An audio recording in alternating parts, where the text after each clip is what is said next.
Cinema ఇండస్ట్రీలో విడాకులు అనేది కామన్ గా మారిపోయింది. ఇప్పటికే తెలుగులో స్టార్ జోడి నాగ చైతన్య, సమంత విడిపోయారు.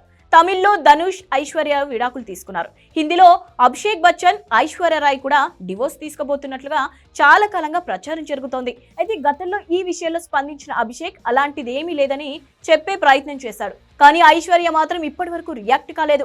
అంతేకాదు ఐశ్వర్య రాయ్ తన కుమార్తె ఆరాధ్యతో విడిగా ఉంటోంది అనే టాక్ కూడా ఉంది. ఇప్పుడు అది నిజమేనని అంటున్నారు. తాజాగా ముఖేష్ అంబానీ చిన్న కుమారుడు అనంత్ అంబానీ రాధికా మార్చట్ల పెళ్లి వేడుక అంగరంగ వైభవంగా జరిగింది. ముంబైలోని జియో కన్వెన్షన్ ఈ పెళ్లికి వేదిక అయింది. ఈ పెళ్లికి ప్రపంచవ్యాప్తంగా ఉన్న ప్రముఖులు హాజరయ్యారు. ఇక బాలీవుడ్ సెలబ్రిటీస్ మొత్తం అటెండ్ అయ్యారు.